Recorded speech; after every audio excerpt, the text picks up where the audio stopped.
Hello, my beautiful buds. Welcome back to my channel, Sprouts with Joy. My name is Joy, and if you'd like to talk about plants, you're in the right place. I have been talking about making a terrarium on this channel for months now. I think honestly, probably close to 6 months at least. I've been procrastinating it for some reason. Hello, buddy. Anyway, I think it's been hard for me to squeeze like anything extra into my life beyond taking care of my plants or doing like a casual sit down, more explanatory style video. So projects like this feel a little bit more daunting. Although, I don't know, this is a pretty straightforward, simple project. I've never actually made a terrarium before, but I feel like it'll be not too challenging. I don't know. He wants to be part of the group right now. Hi. You're so sweet. Yes, you are. I'm sitting on the bed because the playpen is where I normally film. This is the terrarium container that I'm going to be using. Huzzah. I just got it at the dollar section at Target. Okay, do not knock this out of my hand, mister. Okay. And so it's like relatively small. It's a humble little vessel, but it will do just fine. And I'm gonna run to Pandy's. I know they've got a lot of really cool miniature plants that you could put in terrariums. I mean, I don't even know if they have IDs on them. The last time I checked, they were pretty much just like assorted plants. So that'll be interesting. But yeah, I'll take you guys with me. But we gotta hurry because they're gonna close soon.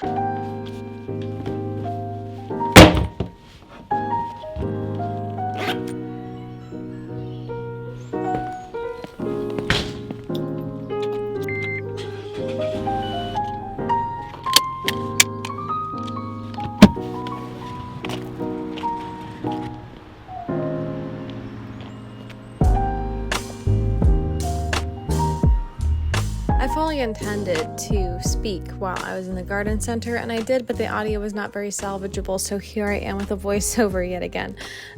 This is not the terrarium section, but I did want to point out this Peperomia pinnatum neon was really, really cool. It's like a golden pothos, except it's a pinnatum instead of arium. And of course, they also had the albo Peperomia pinnatum there as well, and those were really pretty. I was really impressed. I had never seen the neon one before, and I thought it was really cool, so I wanted to point it out. I was also completely enthralled by these gorgeous cane begonia, and they had little blooms. They were just so precious. The name that was on most of them was like Begonia Fortune. I don't know if that's like a legit name or not, but yeah, they're really cool.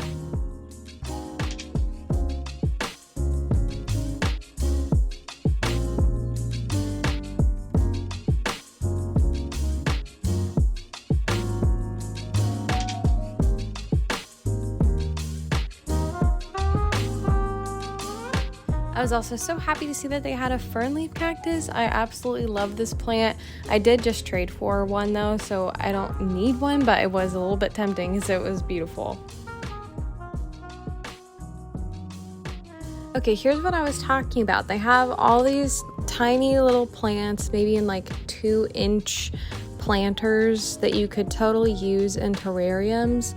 I mean, maybe not all of them would be specifically terrarium plants, but these ones in particular were like kind of like moss. They were labeled as moss or selaginella, and that rang a bell because I remember when I was researching what to put in a terrarium, I saw that Botanicus was selling selaginella, so that definitely was on my radar. They didn't look like they were in the best shape ever, but I figure if we put them in a terrarium, they'll bounce back pretty quickly. They also had all these little begonias and yeah, just lots of little fun plants to choose from that I don't necessarily have exact IDs on, but they were really cute.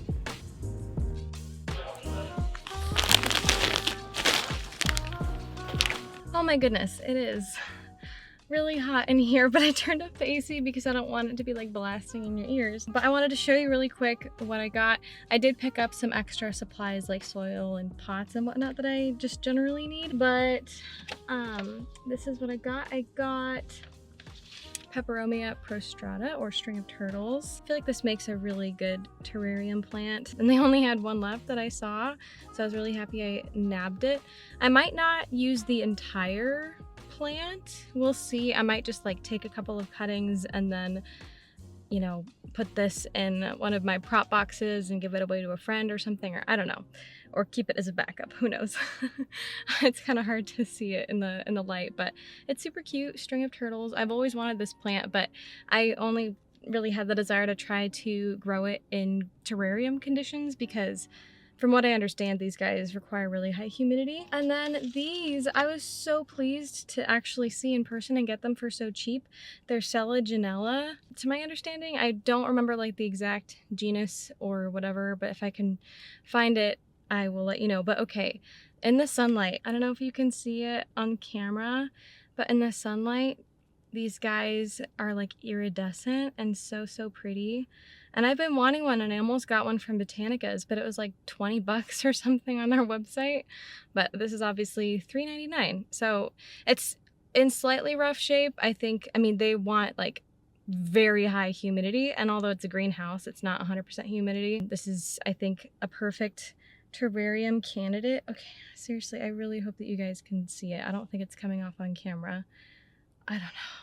It's so gorgeous. Okay, and then there's another one that is also labeled selaginella. Oh my gosh, I'm literally sweating, guys. This is also labeled selaginella. I think it's like a different variety. Obviously, it looks very different, but it's also like that kind of moss or whatever. Then I grabbed a random Rex begonia. I don't know the specific species, but I thought that would be like a fun little centerpiece, and I really liked the look of this one. Like the red backs of the leaves and the little fuzzies. Okay, this like filming job is not good. Because I'm in my car and it's hot and I'm sweaty. And I don't know that I'm gonna have time to make the terrarium once I get home. I think it depends on how long my mother-in-law is gonna stay to watch the kids. So I will do it at some point in the next couple of days, but I mean, yeah. I guess I'll see you when I get back or when I am able to make this terrarium.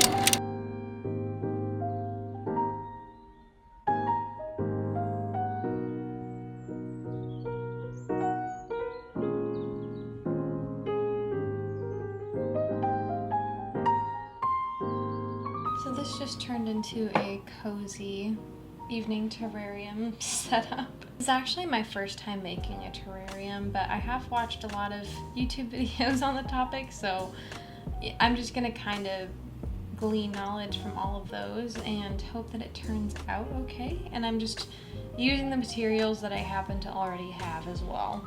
So this is ceramsite, which I'm using kind of as a substitute for the pebbles that people put at the bottom of their terrariums. I believe people will do that for the purpose of drainage, I guess, but also it looks aesthetically pleasing and it's nice to have a layer before the dirt or the moss or whatever you're using. So yeah, these are just mini clay pebbles and I think that they're very aesthetically pleasing. So why not, you know?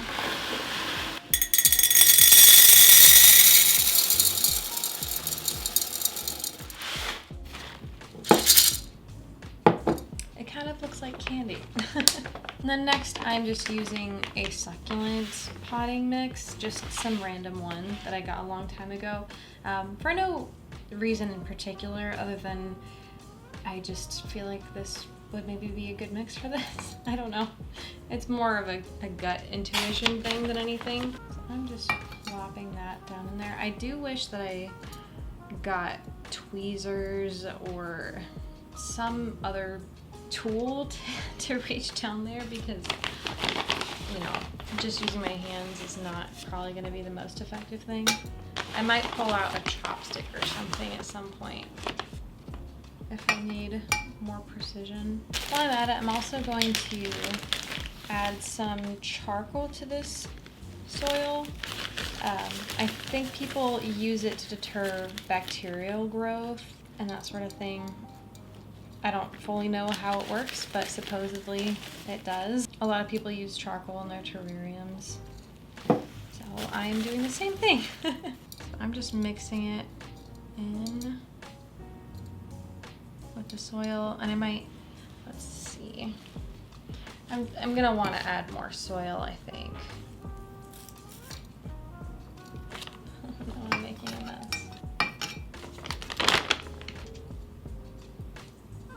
And now I'm gonna pause with this for a moment to work on the plants. I kind of introduced all the plants to you earlier, but just to review, I got 2 selaginella plants, which I did a baby amount of research earlier, and I believe this is a selaginella wildenowii, something like that. Like, that seems correct to me. I don't know 100% for sure. This one I could not find, or I mean, I didn't like search super hard. Yeah, I was looking into the genus, and apparently it's often called spike moss, and it's not a moss proper. It's more of a mixture kind of between a moss and a fern, and they do really enjoy terrarium environments and extremely high humidity. So I would say it's definitely the correct decision to be adding these to my terrarium, and I'm quite excited about that. And then this begonia, oh gosh, I should have done some more research on this to figure out exactly what type this is. Yeah, I'm not super well versed on Rex begonia, or honestly begonia in general, so if you do happen to know the precise ID on this one, please let me know. But as of right now, it's just a Rex begonia. And for this, I'm going to take cuttings of this. Yeah, I'll just take a few cuttings and then I'll put the rest of it somewhere else, probably in one of my prop boxes. So to get an idea, I mean, this Rex begonia is definitely going to be kind of the centerpiece of it all. I almost wish that I had like a bigger terrarium because I feel like this might actually be a little bit too much for this small terrarium, you know? I may have to make some determinations that I'm not going to be happy about. I wonder if I could split this. Let's see what's in here.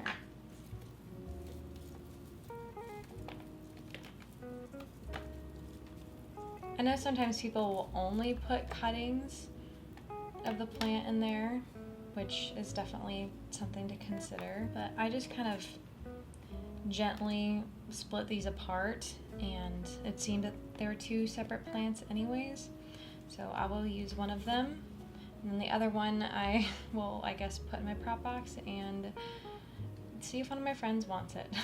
This is a super delicate plant, so I want to be gentle with this selaginella. Oh, there's a little worm in here. Hi. Maybe he'll be a resident. Maybe I don't even have to like totally mess with this root system. Again, I don't know how you're gonna see that. Just give it a quick little spritz to this soil so it's slightly damp. I've seen some people do that. I'm gonna mix it around with this chopstick. And then, let's see. I'm trying to decide if I want the begonia to be like a centerpiece right here, or if I want it to be towards the back since it's pretty tall. I don't know, I think I might start with the selaginella, whatever.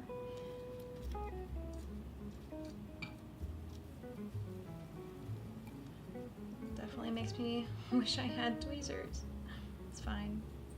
Like big tweezers.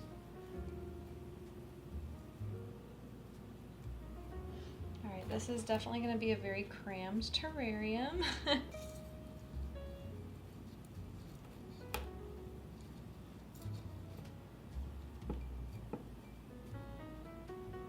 Maybe I should have just taken cuttings, you guys, because this is very cramped. You know what? Nothing's stopping me from making another terrarium separate from these. So I think we're gonna do that. I guess we're gonna do 2 terrariums today, you guys.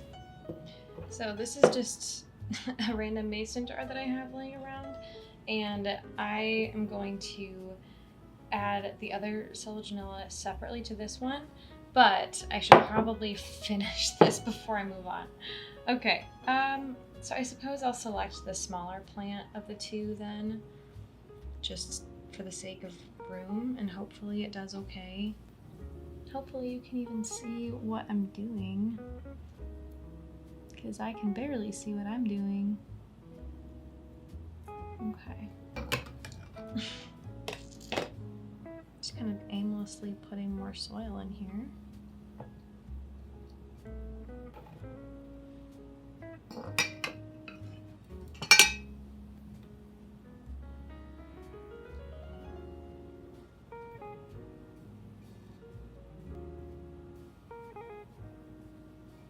Okay, so here's where we're at so far. I mean, it's definitely like not the best thing ever in the world, but it's mine. And I'm gonna add a few string of turtles cuttings to the bottom right here where there's an open space. And then, yeah, we'll see. I think it's kind of cute, although I'm definitely hoping that it'll, you know, fill in over time. So here's my little peperomia. And I'm just gonna kind of select some pieces that look especially cute. Like right here, it's just like one little bundle. So I'll just cut that and plop it right in a second. And then maybe, let's see, maybe I'll just do like one more cutting from up here.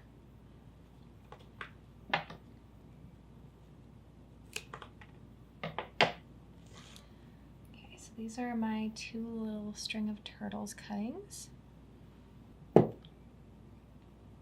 Just plopping them down pretty casually into the soil. So hopefully they'll kind of make their way naturally, you know? So this is how that one looks. Oh. I don't want to shift it around too much because I want everything to stay in place and have ample opportunity to root in there. I'll give you a better look at it in the end, but here is the impromptu one. I'm gonna do pretty much the same process, potentially with one little difference. So I still have this layer here, but I think I don't know why, but maybe this might make it look a little bit better. I'm thinking I'm gonna add a layer of activated charcoal, and I'll still mix it in with the soil, but I'll have like a separate layer before the soil, and maybe that will keep the soil from mixing in with the ceramsite. Oh, this is gonna be significantly more challenging. It's an even smaller lip. I mean, the charcoal still bled to the bottom there. Oh well, it's probably somewhat inevitable unless you're supremely careful or, you know, you make an effort to hide it using moss or something, which I don't care that much. Here's the pretty lady. She's a diva. She gets her own jar, which honestly, she's probably almost a little bit too tall for it, but you know, it's fine.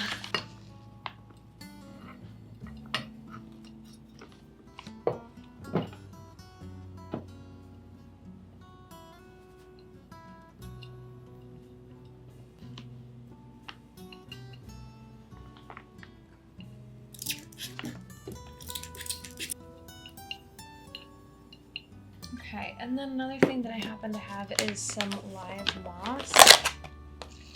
So I'll add maybe just a little bit for funsies.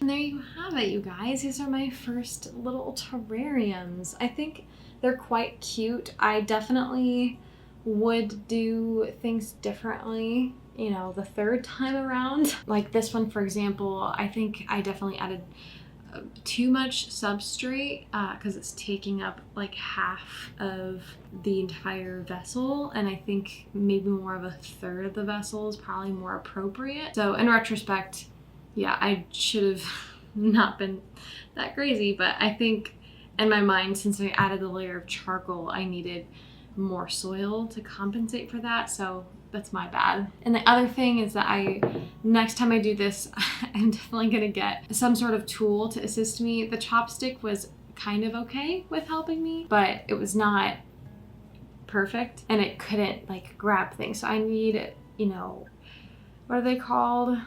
Tweezers, like really long tweezers or something. I don't know. But this is the other one. You cannot really see it, so I'm gonna have to give you some B-roll so you can get a better idea of what it actually looks like. It's definitely kind of tricky to portray these kinds of things on camera, but you know, it's kind of fun. I'm definitely excited to see how these grow and fill in. I'm excited to see whether or not they actually do well.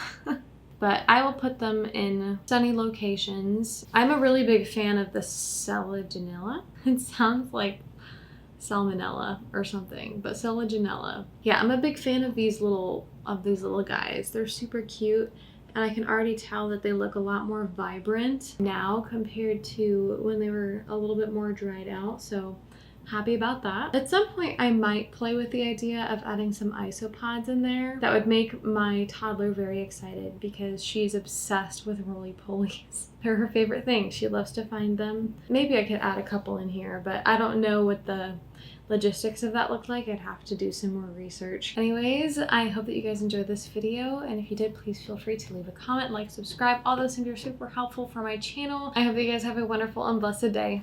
Bye-bye!